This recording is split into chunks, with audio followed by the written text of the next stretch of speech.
Assalamualaikum warahmatullahi wabarakatuh. Perkenalkan, nama saya Fauzia Hayating dengan NIM 2113201064. Saya merupakan salah satu mahasiswi dari Stikes Alifa Padang dengan jurusan Kesehatan Masyarakat. Tujuan saya membuat video ini adalah untuk mengerjakan tugas akhir mata kuliah anti korupsi. Di sini saya ingin menjelaskan apa itu korupsi dan nilai-nilai apa saja yang harus kita terapkan. Kita pasti sudah tidak asing lagi mendengar kata korupsi. Korup berarti busuk, buruk, suka menerima uang sogok, memakai kekuasaannya untuk kepentingan sendiri. Korupsi adalah perbuatan yang buruk seperti penggelapan uang, penerimaan uang sogok.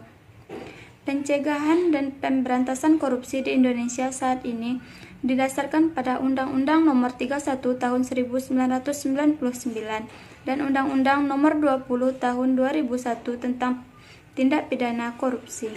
Upaya pemberantasan korupsi pun sudah dilakukan sejak lama dengan menggunakan berbagai cara.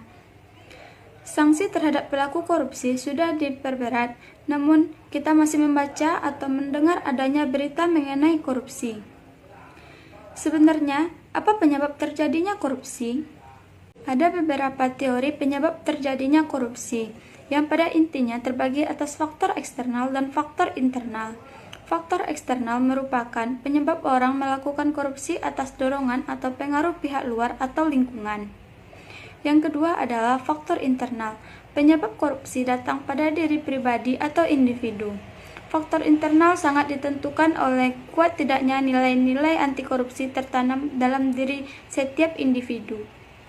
Oleh karena itu, perlu adanya penanaman dan implementasi nilai-nilai anti korupsi sebagai upaya pembentengan diri dari perilaku korupsi. Ada 9 nilai anti korupsi yang dapat diterapkan dalam kehidupan sehari-hari, baik dalam kehidupan berkeluarga, bekerja, maupun bersosialisasi dalam masyarakat. Yang pertama adalah jujur. Jujur berarti mengetahui apa yang benar, mengatakan dan melakukan apa yang benar. Orang yang jujur adalah orang yang dapat dipercaya, lurus hati, tidak berbohong, dan tidak melakukan kecurangan. Yang kedua adalah disiplin. Disiplin adalah kebiasaan dan tindakan yang konsisten terhadap segala bentuk peraturan atau tata tertib yang berlaku. Disiplin berarti patuh pada aturan. Yang ketiga, tanggung jawab. Tanggung jawab adalah sikap dan perilaku seseorang dalam melaksanakan tugas dan kewajibannya, baik yang berkaitan dengan diri sendiri, sosial, masyarakat, bangsa, negara, maupun agama. Yang keempat, adil. Adil adalah tidak berat sebelah, tidak memihak pada salah satu.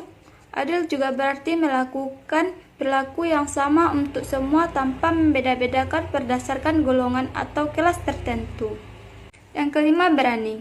Berani adalah hati yang mantap, rasa percaya diri yang besar dalam menghadapi ancaman atau hal yang dianggap sebagai bahaya dan kesulitan.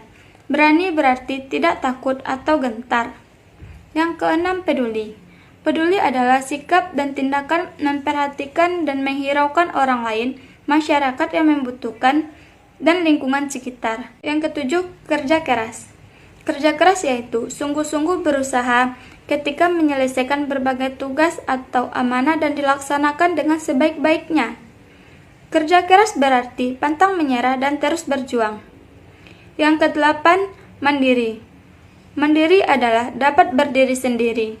Mandiri berarti tidak tergantung pada orang lain, juga berarti mampu menyelesaikan, mencari dan menemukan solusi atas masalah yang dihadapi. Yang kesembilan adalah sederhana.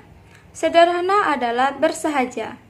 Sederhana berarti menggunakan sesuatu secukupnya dan tidak berlebihan.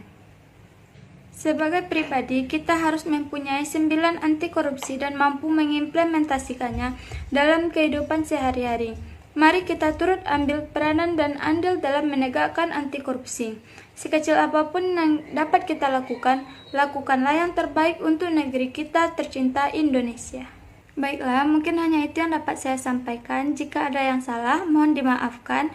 Cukup sekian, terima kasih atas perhatiannya.